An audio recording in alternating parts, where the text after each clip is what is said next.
Buffalo days where they don't. Oh, I can tell you. Dolphins number 1, baby. Hands up, baby. Dolphins Hands number up. 1.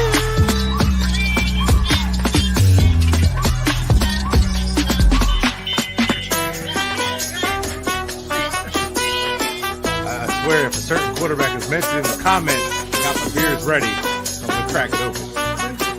Or is it the Serbian kid? Serbia kid,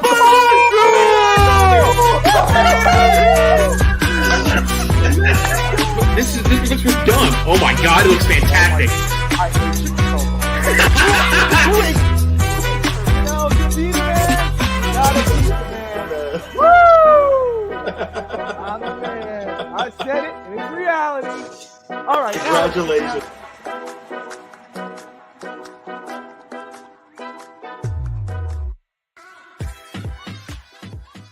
What's going on, Huddle Up and Waiters? Thank you for joining us. As you see, we don't have the famous bearded, actually straight bearded, Jewish beard. Brett Lagasse. We have Mr. George Costanza. No. Evan Posner. Thank this you. is a great George Costanza lookalike. Yeah. We love him for it. He is our Costanza, and we love him for it. Yeah. How you doing tonight, Evan? It's a pleasure to be here. It's a dream come true. To be sitting here with you talking football, I love it.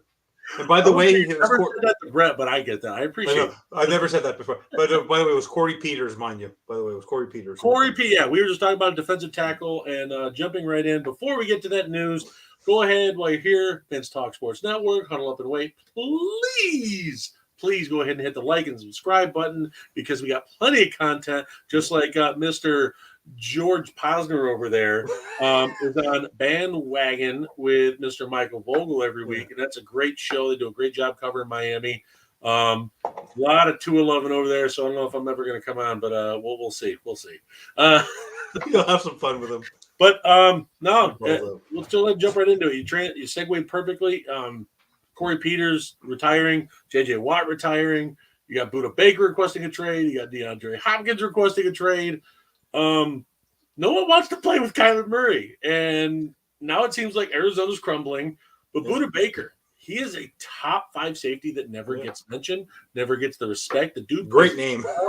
Yeah, Budda Baker. I'm sorry, I don't care what team would want him on there with the name alone, but his play, he plays with his emotions on his sleeve in the game. You can see it. You can see him play bigger than his size.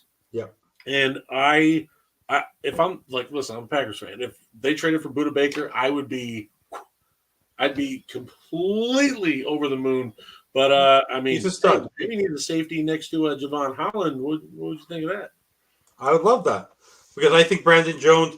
I talked about when we had Poyer. Like I'd be very happy to have Budda Baker. You can move Brandon Jones to play more of a little bit of a linebacker because I don't believe he fits the scheme of Fangio in that safety role. So I'd love to have Budda Baker on our team. Like the guy plays much bigger than his size. He plays like he's 6 feet tall, even though he's only 5'10". But he's a good player. Honestly, like anyone would be happy to have him. Arizona Cardinals. If you're Gannon going to take that job, Kingsbury got out just in the nick of time. He wasn't a great coach to begin with. But at the same time, Kyler Murray. And under Lincoln Riley, he's going to get some solid coaching tips from a good coach. Okay, yeah, he's going in the area. It'll be great. To go play with Caleb Williams, like they must see something with there. Like you want some coaches are not meant to be head coaches. You know what I mean? So he'll go with Lincoln Riley, and we'll see how they develop. And who knows? He'll maybe get another shot one day. But no, Kyler Murray not knowing the playbook, having in his contract that he has to study the playbook, everything like that. There's something about him that is just not. You want to go fight every day for that guy, and that's a problem there. I think he's here to collect a paycheck. He loves baseball, but he makes more money immediately from football. Yeah. Now, when he's done with football, there's no contact in baseball. He can go play that all day long for the next 10 years after he plays football. Yeah, you could see it. He just doesn't have. Got the contract too early. It's not there. I love his talent and what he is, but mentally, he's not checked in to saying, I love this game. And for him to have in his contract, to have that saying, oh, we got to go ahead and have you do film study. No, that shouldn't happen. Hey, John. He's the leader of the team. He's That's not supposed to be abortion. the captain. That's love. You like to make fun of you know who, but that guy at least works hard, right? You can't question I'm his not work knocking him. ethic. He loves the game. Like you can see it. Yeah.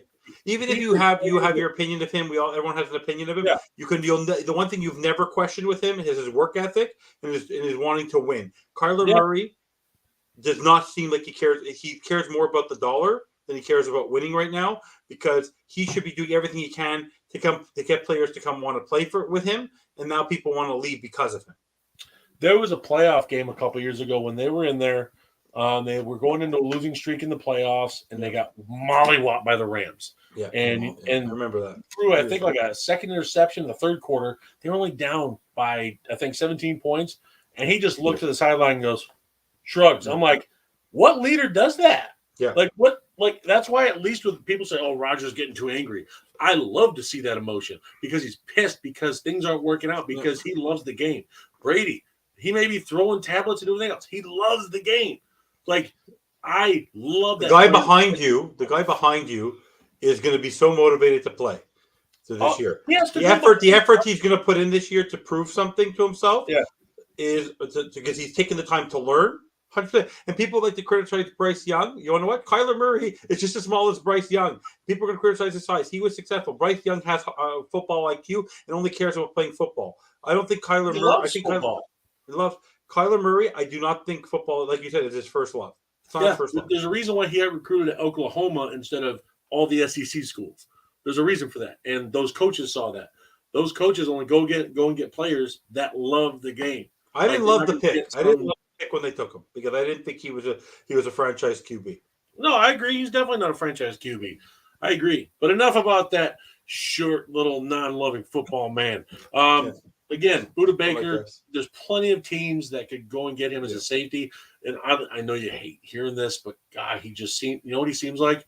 He seems like a Patriot, man. Like I feel like the way he plays as Bill Belichick written all over him. You just had one of the McCourty brothers retire.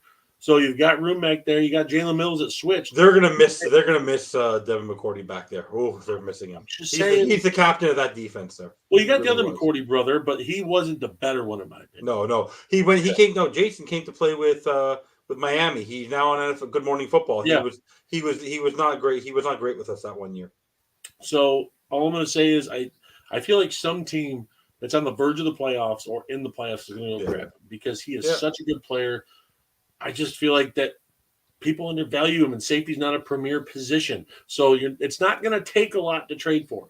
He's not this and I hate when teams value, we're going to try and get the Jamal Adams trade. No, Seattle was just dumb enough to make that trade. So there's just no way you're going to see that trade ever again. So that's why I think he has all the leverage, though. He has all the leverage. Huh? He has all the leverage. In the end, he will get traded. Yeah, he's going to get traded because, he can just sit, and people are like, he don't have that ledger. Well, guess what? Until he hits his last year, he can go ahead and go into next year, and he's still young. Arizona, they have a new GM. They want to get the toxicity out, but they don't realize it's coming from one person. But they might trade him on draft day. If they trade down and we're able to collect maybe two or three picks in the draft, they might trade him on draft day and then on day 2, and they might or day 1, and then they'll find his replacement in the draft. Yeah. He's actually doing them a favor by telling them now. I agree. There's still a couple weeks, and you could definitely make that trade and plan ahead. Other NFL news: Odell Beckham Jr. shocked the NFL world and didn't go with the Jets, where everyone was projecting to go, and went and signed with what's up, Anthony? Baltimore Ravens. Went and signed Baltimore's last-ditch effort to go get Lamar Jackson back. Well, guess what? You just signed a guy to a 1-year deal for $15 million and gave the money you were supposed to pay Lamar with. To correct you, it's $18 million, and they gave him $15 million guaranteed. It's up to $18 million. Up to 18, but it's $15 million guaranteed. Yeah, it's $15 million guaranteed, but it's the incentive. So he gets 20 it's catches. It's a lot to give him. To give him $15 million guaranteed when he has not taken a snap since the last 2 years. 2 years. Yeah, it's a lot of crazy. Money. That just drives. Did they work him out? Did they work him out beforehand? They worked him out, but the thing is Odell gave the chance to the Jets, and he said, "If you can match this or come close, I will still sign with y'all." And Jets are like, "We can't." We're stuck That's right. between this Rodgers trade right now. And if they already had it done, they could have possibly did it. But that's also on the Jets for not getting the Rodgers trade done when they had the deal agreed to, which we're going to talk about next. Yeah. Woody Johnson and the Jets acted in bad faith. The report was now the deal was agreed upon. They shook hands. Yeah. It was just needed to be signed. The Jets were going to give up a 2023 second-round pick. They were going to give up a first-round 2024 pick. And then if Rodgers retired, they would have gotten back, I believe, a 2025 second or third rounder in case if Rodgers retired. The deal was agreed upon. They backed out because Rodgers said, I was 90% thinking about retiring, but he still came out and said, I'm going to play for the New York Jets. I don't know what else Woody Johnson needs to hear in reassurance, but now they're digging themselves a grave because you got the 49ers and the Patriots now have called Green Bay and said, hey, if Aaron's available and he's not going to New York and that deal's falling through, we want to talk. Yeah. What more pressure do you need on a team if you have Bill Belichick and Kyle Shanahan staring in your rearview mirror going, hey, we want him too? Yeah. No, 100%. For me, the Jets, I don't look for anything positive for the Jets. I think Joe Douglas and Woody Johnson are shooting themselves in the foot. They should have just made the trade because, trust me, if Aaron Rodgers is not a Jet, they're going to revolt in New York. Because Joe Douglas is going to get fired. Yes, because to give you a perspective, because right now for them, they are a team that they are the famous line that Bobby likes to use about the Dolphins is they're a quarterback away. Their defense is stud. They have Breece Hall. They have Garrett Wilson. They have Corey Davis. They are very deep at all elements, and they're a very capable team. Yeah. I'm very impressed by their roster. They built up their roster. They have sauce. They've Quentin Williams. Like they need a quarterback, and Zach Wilson's not the answer. And you have to go get someone. And the problem is that because Odell Beckham, they lost all their leverage because Odell Beckham signed with the Ravens. Lamar Jackson's not going anywhere. So in the end, trust me, Odell would not sign there thinking Tyler Huntley's going to throw the football to him. So in the end, the Jets better go get Rodgers, or they're in big trouble. Yeah, I agree. And also, by the way, and now Green Bay holds all the leverage because you know what? Green Bay, the way you guys are built, I don't think you even will admit you don't have super high expectations of your team this year. You need to develop your quarterback. Yeah, exactly. So for them, even if they have to sit with him on the roster, you guys have the cap space to eat it. You guys can. He's already on the books. Exactly. So you have nothing to lose. You have nothing to lose with it. Take his money, push it into 2024. Yeah. So whatever team trades for him next year has to take the cap it and give up extra draft capital because the price goes up for next year's draft. You have no rush with him. Let him sit at home. Him and the Jets are a match made in heaven because in the end they're both miserable people. Like in the end, they're very miserable people. Like the way that because when's the last time you've seen it? Jets fans are nasty people, dude. Like they are. Like they'll come out and insult you. If you have a picture up of your wife, your kids, your mother, your grandmother that's buried, and I'm like, what is wrong with you? We're just saying that you're not gonna get as cheap as you think, and then they just go off insult and doing their own thing. I'm like, do you think it comes through in the end? Because if I'm the Green Bay Packers right now, I'm raising my price. Why wouldn't we? You got two other teams calling. Yeah, I'd raise my price. I want a first this year. And if there's a thing, Bill Belichick doesn't care about draft picks. No, he doesn't. It's one team and a guy that does not care about draft picks. Well, who did he draft in the second last year? They didn't use Tyquan Thornton. Yeah. He gave up a second for Mohamed Sanu. They didn't do anything. He doesn't care about draft picks. If he can go get an Aaron Rodgers to play for 1 to 2 years with him, give him a shot at another ring with a top defense, top offensive line there in New England, why not? Because right now you take that chance. Yeah, but right now, that right now that division is Buffalo's and Miami's right now, as it stands right now on paper.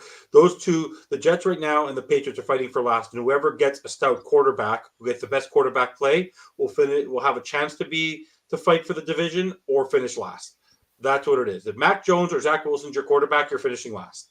So whoever gets the QB, because unlike the other teams who have weapons, the other teams have weapons, but they have no one to really throw it to them. So at least Miami has a quarterback who can actually throw the ball. Yes, you're worried about his injuries, but the guy can actually make the throws and when he needs to. And then so does Buffalo. Buffalo, I think, is even weaker. Like this division is, if you get a stout quarterback or you get great quarterback play, this division is actually open for the taking by any team if you have the right quarterback and the most consistent roster. People can talk about how great Buffalo is. Their team got worse this year. This offseason, They their lost team a is. lot of good free agents. They lost Jermaine Edmonds. They lost their defensive coordinator. Isaiah McKenzie, I think, is going to be back. Gabe Davis is not a stout number 2. Like he's Dude, not. I can't believe they released McKenzie and Kent Davis. I'm like, Yeah, I was what? very shocked by that. Isaiah McKenzie looked good last year. Exactly, he was great when he played Miami. He was great. So for me, but they're not. They're falling back. Like and also for me, it's a sour taste because for me right now, people are over the Aaron Rodgers thing. Like it's in the background a little bit, but like the excitement of him going, whatever now. It's everyone's trying to say it's Favre all over again. No, because fans in Green Bay in 07 to 08 wanted Favre. They were in love with Favre. They did not like Rodgers. I was one of the very few people who wanted Rodgers to start. I wanted to see what the kid got, especially after the Thanksgiving Day game against Dallas. And he came in and almost came back and won the thing 28 points down. And that was kind of the telling point saying, hey, we're going to move on. Same thing with Jordan Love. The guy behind me came in the Philly game last year. Almost ironically, 3 years on the bench, third year comes in for a game for Rodgers and comes back and almost beats Philly.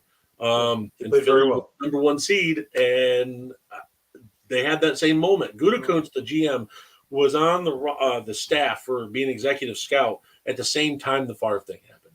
So you have the same situation, almost deja vu over again. So he knows, hey, I know how to transition to this. I saw my superiors go through it. I know how to do this. But now he has the fan base, probably about 75% backing Love and ready to go. There's a small your team in love with Rodgers, but I expected that. No, everyone was shaking their head that you guys took Jordan Love, but it ended up working out exactly how it needed to work out for you guys. We don't need to worry about QB now. We got a guy we developed for 3 years and showed flashes in the Philly game. We made the joke on the previous show. I have no problem them going to draft someone because you should always have someone in your back pocket. But think about it. In San Francisco, they're talking about Brock Purdy having the job. You wonder what? It's not such a bad thing. Yes, he hasn't proven much yet, Trey Lance. But if you can't get an Aaron Rodgers instead, it's not so bad to have Trey Lance and Brock Purdy. Like to have a breaking news. Congratulations to Miami Heat. They made it back. Playoffs. They won. They beat Chicago 102-91. Congrats, Heat fans. You are in the playoffs. Bobby. Clutch. Alex is breathing Alex again. can breathe again. Oh my God. Sorry, continue, brother. Even though they're going to be out in 4 against Milwaukee. Wow. Hey, Alex, I didn't say that. Okay. A Wisconsin team is going to basically mop the floor with the Heat. Holy crap. The Bucks are pretty good. Boston's pretty good. Boston. They're playing Boston. Sorry, not Milwaukee. Who's the number 1? Is it Milwaukee? No. Number 1 is Milwaukee. 2 is Boston, and 3 is Philly. If Philly, Boston's got those two face each other. Yeah, Boston has to face Philly. They face Philly if they win, and then Miami would face. They face Miami right now. Yeah. So, anyways, back to football. I mean, hey, this whole Rodgers situation, I just want it to be over with. And I've actually joked around with my buddy Jay. I said, hey, I don't care. Just give us a 3rd round pick. I'm happy. Just move him. And it's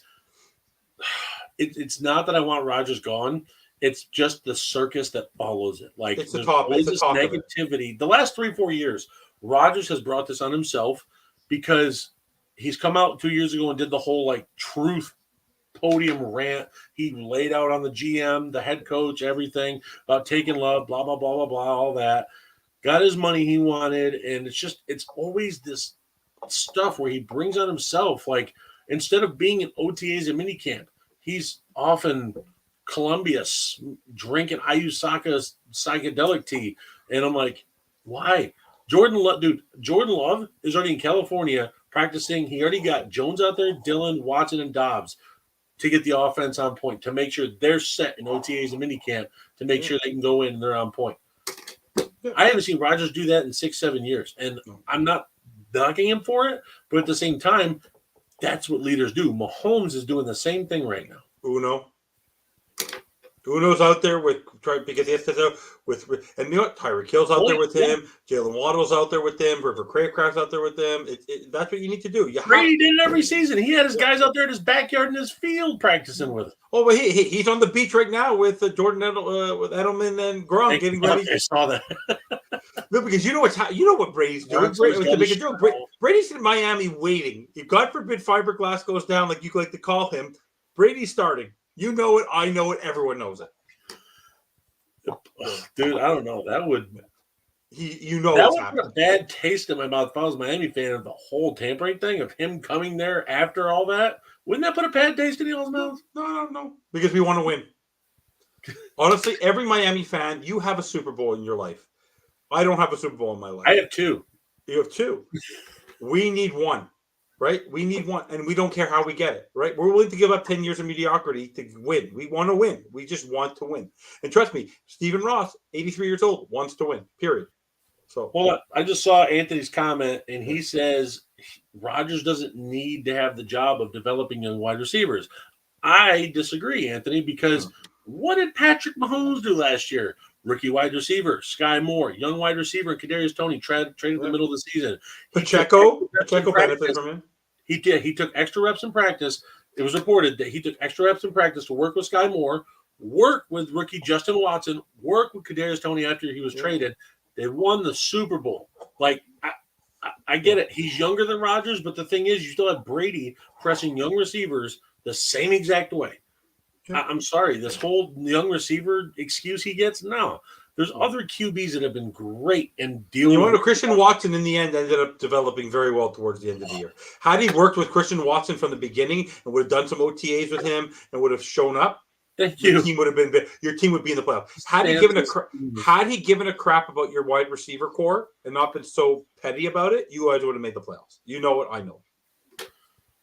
Thank you, John. He said it's called leadership. Leadership, you're out there. You are a quarterback in the National Football League. It's a privilege to be in that position. You know how many guys would give up that spot to be able to go ahead and get that? Like, to give up whatever they're doing right now to go be a QB in the NFL, a starting QB1 that missed that opportunity coming out in the draft, didn't get signed as an undrafted free agent. And Rodgers, I felt like, took advantage of the situation. Yes, he is an elite quarterback all time for what he's done. But at the same time, hold yourself accountable. That was my issue. Yeah. I think he's a match made in heaven with the Jets because they're both miserable. They're both miserable people. Let's go ahead and jump into it. Our topic of the night: teams that can jump up in the NFL draft and surprise some people. And you know what? There's some teams out there that they're not really talking about, Evan. And I feel like they're always talking about the Raiders, or the Colts could trade up to 3, or the Bears can move back up and go grab someone, or there's some teams out there I feel like that aren't being mentioned. And I don't know.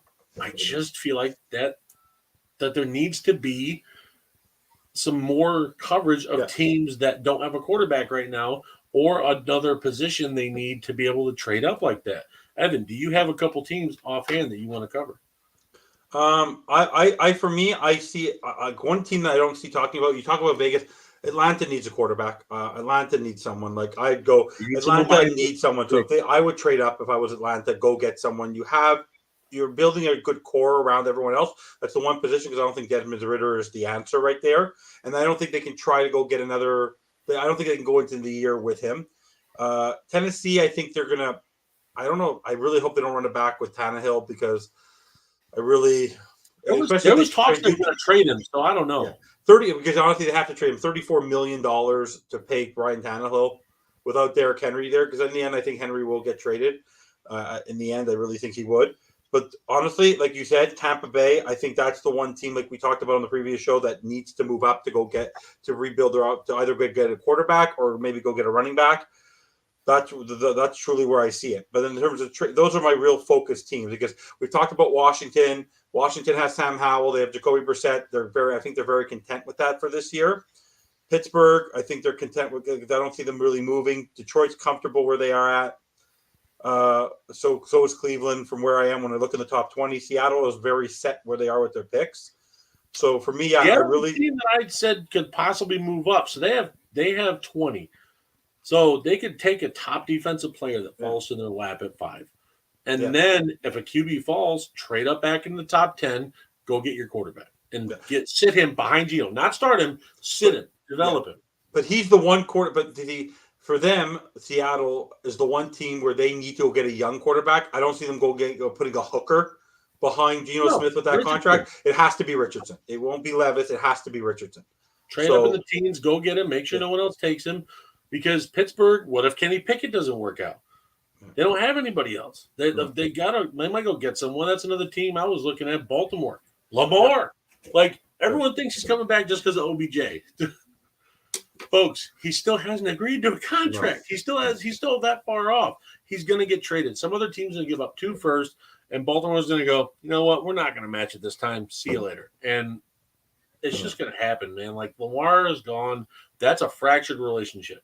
I don't see them getting back together. Yeah. The only other player that maybe could do something is if Eckler. I don't know what the Chargers might do because they're in a weird place with Eckler right now. I understand they have Spiller, but who knows what they might do? Because I don't think they're going to have.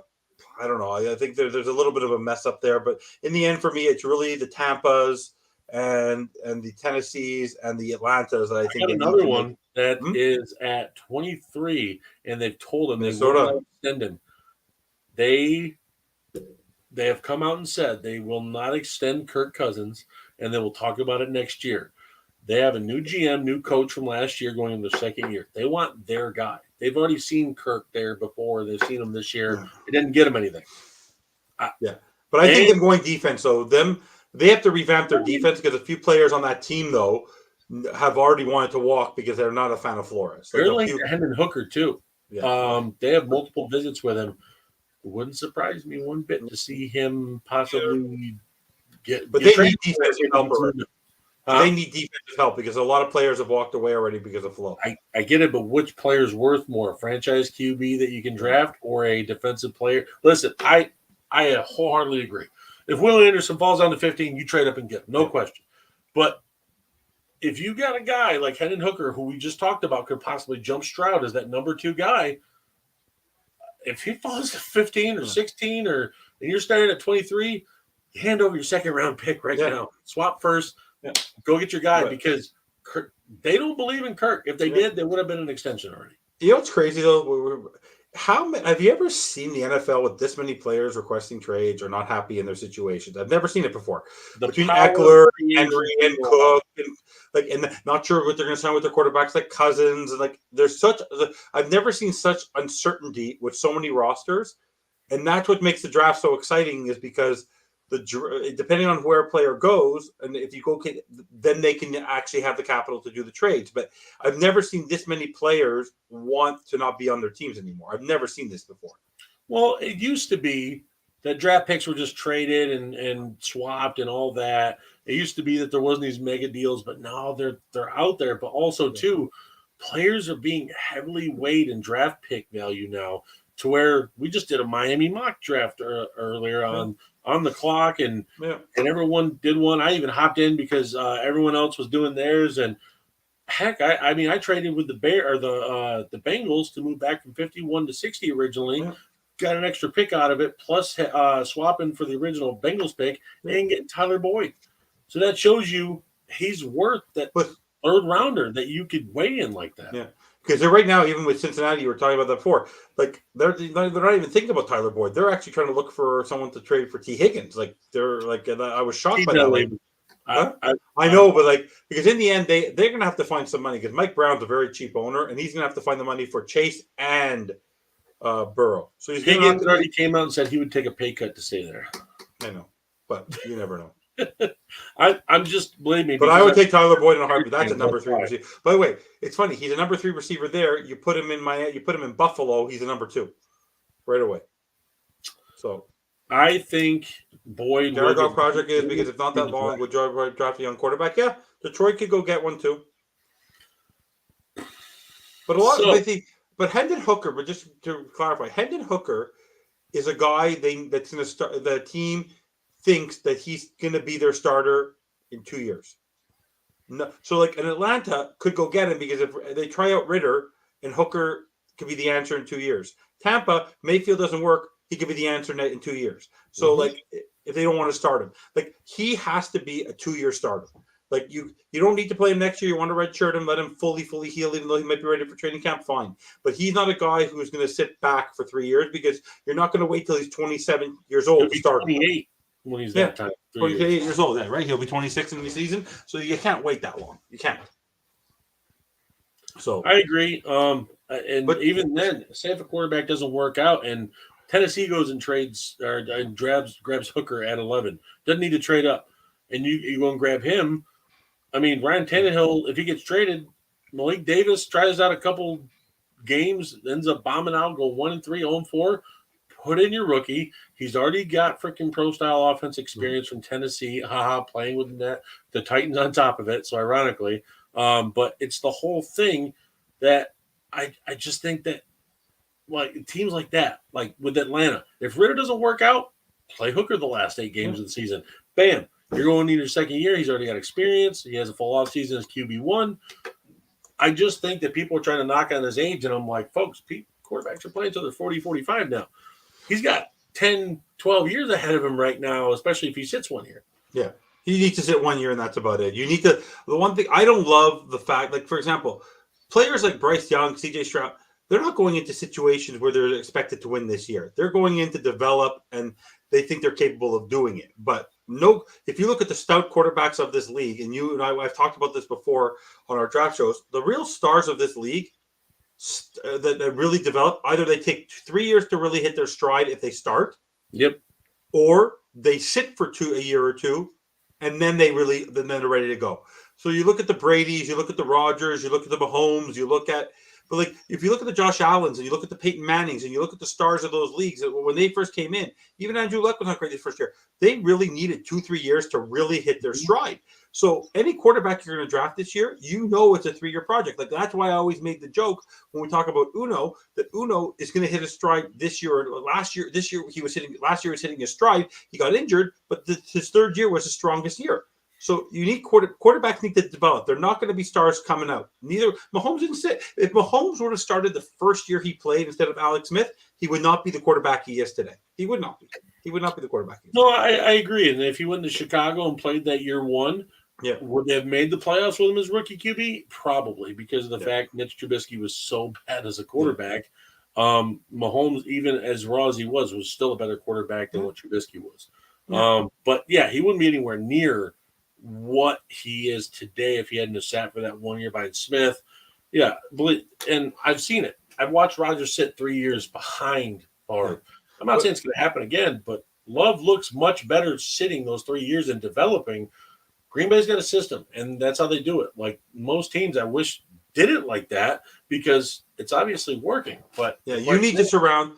And by the way, to go back about your team, what can you do for them now? That's the NFL. With number 13 with the Jets, I would not trade. I would not make the trade right now without that pick because I know who you want to go get. You need another wide receiver, and for your team, you need to surround. Unlike what you did with Rodgers, you need to surround your guy with weapons.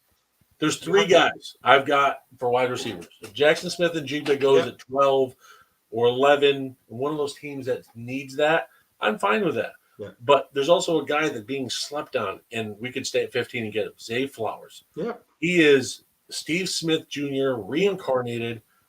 I'm sorry, Steve Smith Sr. reincarnated. Yeah. He is like his route running is ridiculous. And then his top speed, he may be only 5'10", 5'11", but he plays like he's 6'2". To me, Quentin Johnston plays. Tyreek Hill plays 5'10", and he plays like he's 6'2". That's a comparison I was going to make. Yeah. So Quentin Johnston is 6'2", 6'3", plays like he's 5'10". He gets beat around a lot, gets pushed around a lot. Zay Flowers is 5'11", and plays like he's 6'2", 6'3". You don't have to be big to be a great wide receiver. You don't. Nope. Antonio Brown. Yeah. Hines Ward. By the way, bigger wide receivers. If you ever noticed this, bigger wide receivers, if you think about it, break down more. Break down faster. People think bigger wide receivers are the ones that do all this crazy, and stuff in the NFL. They're not. DeAndre Hopkins is 6'1.5". Devontae Adams is a hair under 6'2". Yeah. Like these elite wide receivers. Megatron was the exception, and then Megatron was the exception, and he gave up. He gave up. His body gave out on him at 30. No. So there's 1A and 1B to that. Yes, his body was breaking down, but 2, he actually asked for a trade. Detroit, Martha Ford at the time, that owner before that she gave it to her daughter, would not let him go and said, "Nope, we're not doing that." He was proud to be a Lion. He came back, and he was happy to be a Lion, but still, Megatron wanted out. And can you imagine him with a proper team that had a defense and an offensive line No knock to Stafford. Stafford's good, but he didn't have anything else. Yeah. There was nothing there except Stafford and Megatron. Yeah. DK Metcalf is another thing to anomaly. He's 6'4", 230, runs 4.5s. It's ridiculous. But I don't think, honestly, he's an amazing athlete. I don't think he's a phenomenal pass catcher. I don't think he's a phenomenal top 10 wide receiver. I just think he's a phenomenal athlete. Because he's a phenomenal athlete, allows him to be able to be a stud at wide receiver. But I don't think I would. Tyler Lockett's hands, I find, are better than DK Metcalf. Like I would. But yeah, for me, I have a feeling. Go ahead.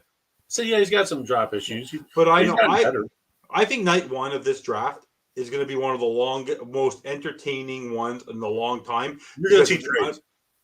There's going to be so many trades and the unpredictability of what might happen because there's going to be movement. I don't think Arizona is going to stick. I think that if someone's honestly, I think that in the top 10, if a player is moving down, dropping, someone's going to move up and go get him. It's just, I really think someone's going to go if they see the player they want and they're in anywhere between 11 and 20. They are going to jump into that first round if they see a player they want falling between 5 and 10. They'll make an offer. They'll do whatever they need to do to go get their player. Well, I think the first 7 picks are going to be the thing that lays out this entire draft. It's those QBs. Teams that trade up for those to get that string of 4 QBs. That's where it's going to be. But none of them are great. Richardson's not going to be one of those 4. He's going to be the 5th. Yeah. Just because he can hit it. Honestly, all 4 of them are either going to be really good, maybe elite, or not, or okay. There's no like, oh my God, this guy is literally going to turn our franchise around. There's not one. Because if he goes to Carolina, for example, think about it. Number 1 pick, Carolina.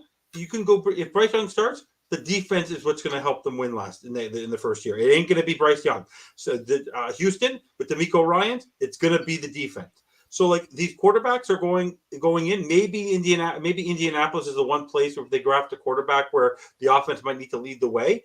But outside of that, I don't see the top 2, Stroud and Young are not going to have to do a lot in the first 2 picks if they're the first 2 to go, which they're going to probably be. Those 2 are the 2 picks that they don't have to do a lot in their first year. They just need to develop as quarterbacks. The other ones, well, whoever's going to be picked by Oakland, they're going to have higher expectations with those teams. They're going to have higher expectations because of where they play. I think teams are scrambling for quarterbacks this year, and I don't know why. And we just talked about this on the previous show for Around the Clock.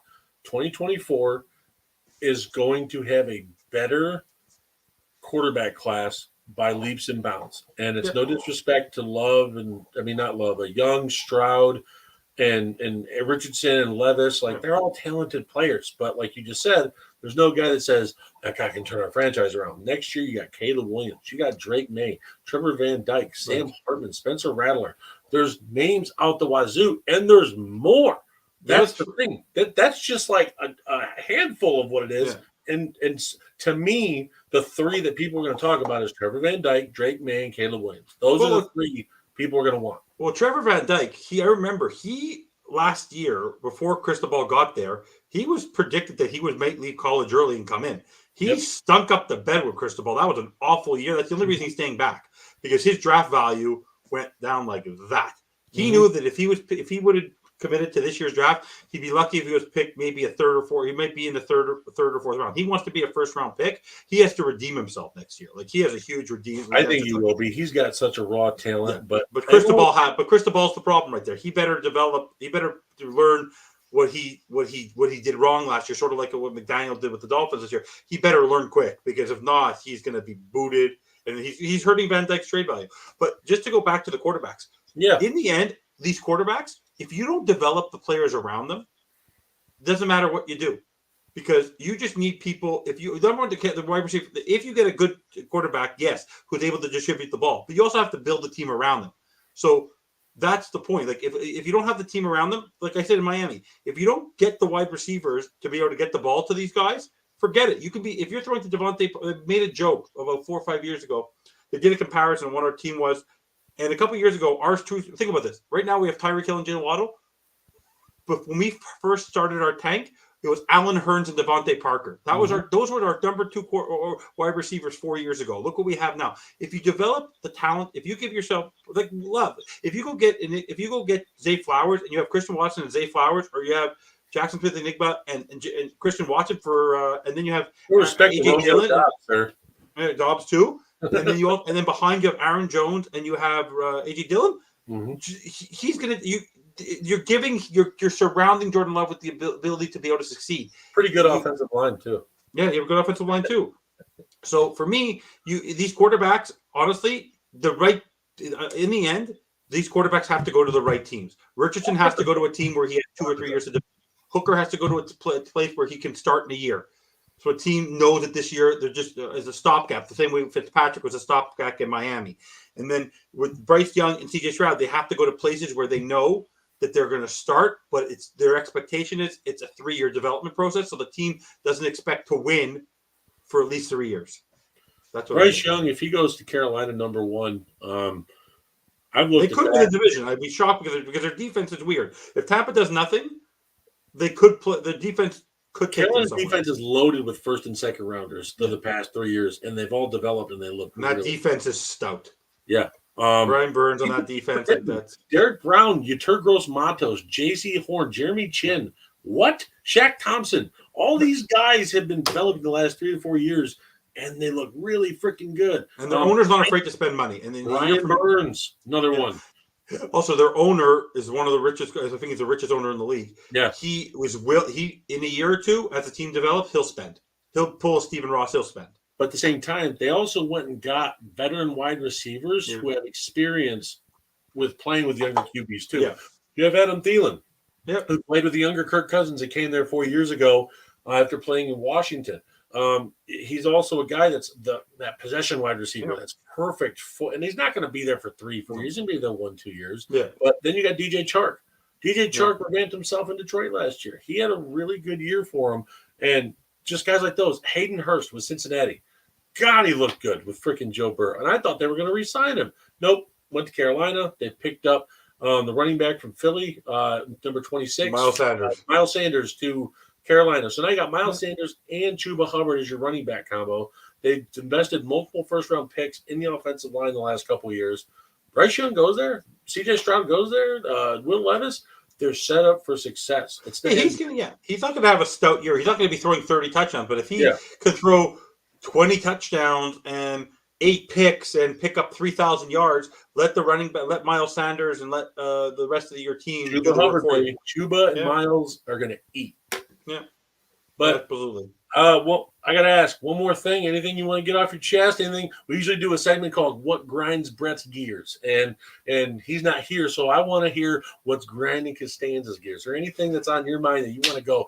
I need to talk about it now. Oh, the only thing that frustrates me right now is don't say me. No.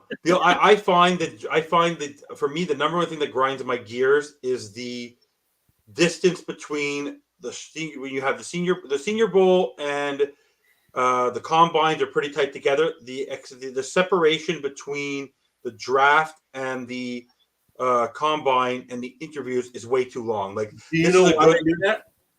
For interviews and just no, not interviews, because they can fly those players out in 2 weeks between that. It's because if players are injured at the combine and they can't perform, or they say they're so that way they have a good month and a half, and so they can have that time. Yeah, but it's a long time. Honestly, I think people are restless right now. Huh? It's right because you know what it is. I guess it's more the fodder. Yeah, but if you look at what the NFL is talking about right now on TV, it's literally to fill content, but it's really monotonous. Like, we come up with stuff to talk about, but when you go live talking heads, they're talking about the same crap every single day. I'm just talking about they're doing that to give these college prospects as much chance to boost their stock. And a lot of these players that get injured and can't perform because they're on their last leg of the rehab combine, they have to wait another month. It's a good point. Time frame to do their pro day and have all those visits then, because they have their pro day or private workouts. There's plenty of players that do it, and their draft stock rises. Oh, I understand why they might do it. It's just what grinds my gears because we're all waiting for because the draft is waiting for every shoe to drop, right? You're waiting for the Aaron Rodgers, you're waiting for the Austin Ecklers, you're waiting to settle the Lamar Jackson stuff. Now that it's called the Dead Sea. That's what I call it, man. It's all salt. Nothing's moving. It's just stagnant. That's all it is. Right, exactly. So for me, it's more the movement, right? It's the anticipation. That's the only thing that's really grinding my gears. And for me, like you said, for me, it's the because the draft is so unpredictable right now because of what's going on in the NFL. That's what's holding me back. It's just it's the monotonous of the same boring stuff of the talking heads. Like there's nothing fun. Like they're trying to talk about the same nonsense over and over again. And that's what I think. I think we need a little bit of action because it's a dead period, right? It's a dead period, but it's also a busy period, and we're not focusing on. I think that's the one thing. Like I feel like the networks, the talking heads, are talking about the same crap where they should be spending more time digging in the way we do on this network, like and talking about these things. They're not going to talk about. They're not going to dig into Chuba Hubbard. They're not going to really dig into the Aaron Rodgers stuff the way we do, and really give the stuff. Like, thank God we have networks like ours and people like us who are willing to just talk about it and like, give people the opportunity. Like that's the least. That's the one thing. But no, for me right now, it's just the anticipation that the fact that the draft is still 2 weeks away. I think is just I don't like the separation. I know why they do it. I think that it grinds my gears. 15 days. It's 1 week and 6 days. Yeah, still too long. 2 weeks. Oh no, sir! It's miles better than waiting a month, 2 weeks ago to announce that. So it's the one thing that's grinding my gears. But no, for me, it's honestly the only other thing that grinds my gears is just the fact that because the criticism of all the players, like people, like I said, right now for your quarterback, my quarterback, the overall league, I just want some sense of settlement on this. Like I just wish the thing is that people are already making predictions of what's going to happen in September, in March. There's still so much time. Like it's called the too early predictions. That's people always do that because they got to make content. Exactly.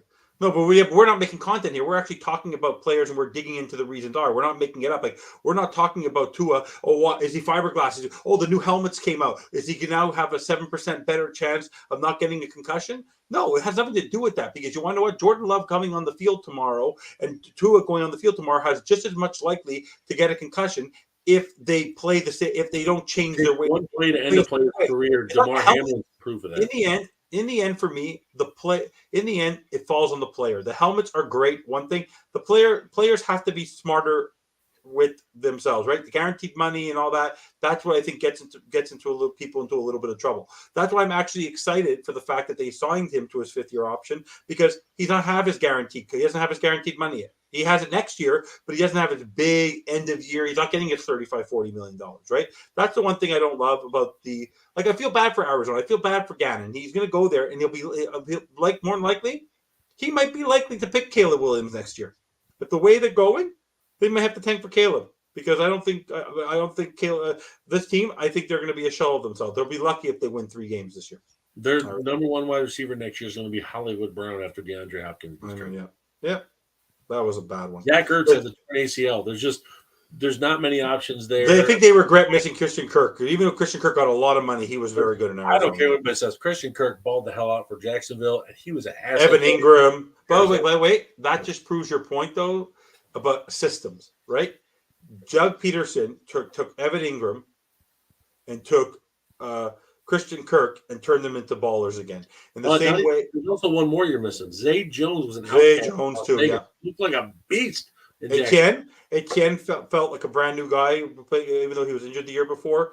Yeah, it's so important. That's why you want to know what I've never been a big fan of some of his play calling in Green Bay with LaFleur, but you want to know what he is he is the right coach, I think, because he's part of that family that knows how to develop and get the best out of his young QBs. I actually personally think I don't think him and Rodgers like each other very much. I think it's just the fact I don't know about off chat. There was rumors he would check out of LaFleur's play calls when the play call was exactly what the offense needed. Rodgers would check out of it for something completely different. Exactly. So there's that. So that's the only thing grinding my gears is I just want to see action with these big players. I know we're waiting, but I just want to see some sort of movement with the players that are making all these trades versus just talking about them. Patience, Chris. No, it's not great patience. You know what it is? Because it's the same way last year with your QB. Is he coming back? Is he retiring? Are they going to trade him? Is he going to Someone else's trade? problem now. I don't care. Yeah. But no, that's really what it is for me. It's just more the that's why thank God we have the draft stuff and why we've been doing this, because if not, it'd be a very long off season. Like if we didn't have this for you, myself, Brett, Bobby, if we didn't have this and we were literally in our bubbles, we'd be driving. We have our therapy. We have ways to talk about it. When you're internalizing it, it would drive me absolutely bananas. My wife's just happy I'm not bothering her with this stuff. Exactly. So now she's like, go talk to your idiot friends. It's so funny because I'll make you laugh. So yesterday I had to go do something with my daughter, and she was meeting with somebody, and it's so funny that the person brought up football, not realizing my obsession over football, and literally we were trying to explain something to my daughter, and it became a 45-minute discussion utilizing what role do I play? What role does my wife, what does she play? What role do her brothers play? What role does her mom play? Football is a perfect analogy of life. What role does each person in the family play? Hey, something just popped up. Apparently, there's a rumor going around that DeAndre Hopkins is being linked to the Washington Commanders as a trade target because of him and Eric Bieniemy being close off the field. Yeah. And Bieniemy now has full control of the offense. All right, just picture this. If you go trade for DeAndre Hopkins, you will have Terry McLaurin. You will have the receiver you drafted out of Penn State last year, Jahan Dotson. Yeah. I love Jahan Dotson. He was great.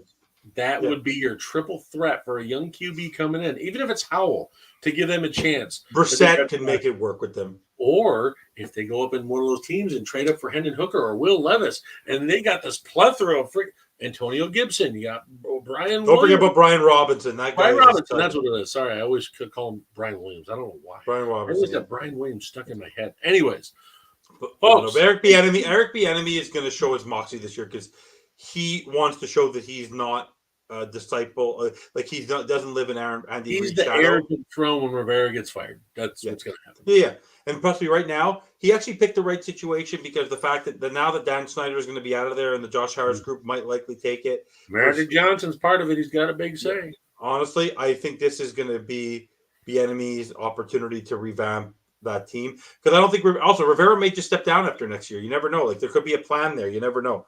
So for me, that team is very capable of winning that division. Like I would love to see them smush the Cowboys and the Giants and the Eagles. Sadly, I want because they've gone through enough, and that was one awful owner. You want to know what? We all have weirdo. We all have that is just one toxic guy. Packers don't have weird owners. Because you're fans. No, because we are the public owners. I got exactly. So I am the weird owner. That's why I made the joke. I know, no. But at least your team. That's my point. But also Dan Schneider, what a disaster that was. So for me, good for him. Like honestly, why wouldn't you want to? Like you need a triple threat at wide receiver, or at least two studs at wide receiver. You need that. Like every team needs that in order to be successful. You have to have Logan Thomas at tight end healthy again. Yeah. I mean that would be a nice little offensive setup. Chase Young is coming back. The guy was out for all last year. That guy's he's going to be looked at as a trade piece to possibly move up with draft picks. Maybe.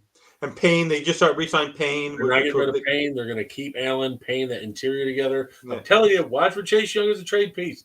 Don't sleep on it. But, folks, thank you again for joining us. I love it. Up and wait. And thank you to Mr. Evan. I'm welcome anytime. I love this show. I watch it all the time. I never miss it. You're welcome on anytime, too. Anytime you want me, you just shoot me a line. I'm always here. Yeah, and you know what? It's Brett's fault because Brett left, so he went ahead and was like, "Oh, see you later, Dave. I'm not going to do a show this week." No, I love Brett. He just had some. We love Brett. I think he did some extra work at the plant, but we're wishing him well. Hope he gives. Yeah, I really hope. I told him though he better say goodbye to that helmet because he's moving that to Tua, that beautiful helmet that he wears to work every day. That thing is awesome. You leave his helmet alone. That's his baby. That is hilarious. That thing. Oh. That thing. He's a Martian. He can go up to Mars with that thing on his head. So we've already covered your one thing or your multiple. What's grinding your gears? And, all I'm going to say, folks, is I'm not going to say it because of the fact I always say, oh yeah, keep your eyes peeled. Trades might happen, and you know what?